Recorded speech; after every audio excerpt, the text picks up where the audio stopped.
వాళ్ళ యొక్క క్షేమం కోసమే ఇతరుల చుట్టుపక్కల రాజ్యాలన్నింటినీ జయించొచ్చాడు, ప్రాణాలకు తెగించి చుట్టుపక్కల రాజులందరినీ కొట్టాడు, దేశానికి నెమ్మదిచ్చాడు, యూదులందరికీ క్షేమం దావీదు వలన.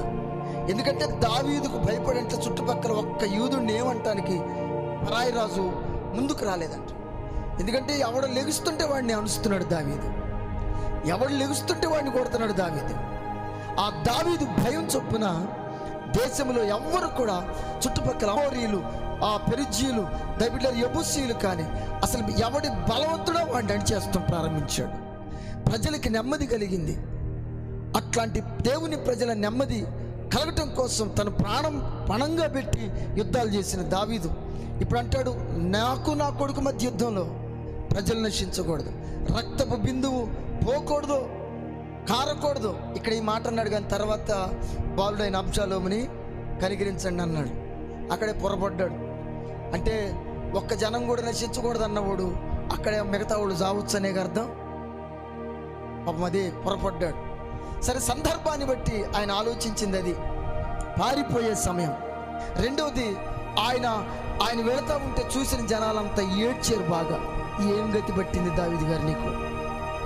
మహారాజు అయ్యింది, అందులో వృద్ధాప్యంకి వచ్చిన తర్వాత ఇదేం చింత అయ్యా నీకు?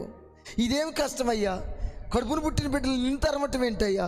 సింహాసనం వదిలిపెట్టి పారిపోవటం ఏంటయ్యా అని నువ్వు పరాక్రమవంతుడి, ఏ రాజన్నా నీ మీదకి వస్తే వాడిని అణిచేసావు కదా, భయంకరమైన బలమైన యెబూసీలునే జయించావు కదా, గొల్యాతును నీకంటే బలాఢ్యుని జయించావు కదా, నాహాషు కుమారుడు ఆ తరములో వాళ్ళు లెగిస్తే వాళ్ళని అణిచేసావు కదా, అమాలేకీయుల బలాన్ని అణిచేసావు కదా, ఇంత పరాక్రమవంతుడివి ఏమిటిట్లా ఈ వయసులో రాజ్యం వదిలి పారిపోవటం?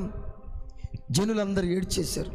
కొంతమంది ఏడిస్తే కొంతమంది మాత్రం జనులందరూ అబ్షాలోము పక్షమును వహించిరని వార్త దావీదుకి వినపడింది. కృతజ్ఞత లేని వాళ్ళు, ఎవరి క్షేమం కోసమైతే ప్రాణం పణంగా పెట్టి చుట్టుపక్కల రాజుల మీద పోరాడి జయించాడో, వాళ్ళకి నెమ్మదిచ్చాడు, శత్రు భయం లేకుండా చేశాడు, ఆ కృతజ్ఞత లేకుండా ఇశ్రాయేలీలందరూ దావీదు కుమారుడు అబ్షాలోము పక్షాన చేరారు.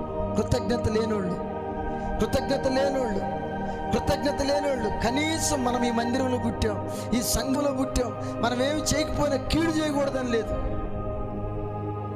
ప్రభు బిడ్డలారా, కృతజ్ఞత లేని ఆ బ్యాచ్లో మీరు ఉండకండి, ఆ పరిస్థితుల మధ్య మనం ఉండకండి. మిమ్మల్ని ఉంచలేదు దేవునికి స్తోత్రం.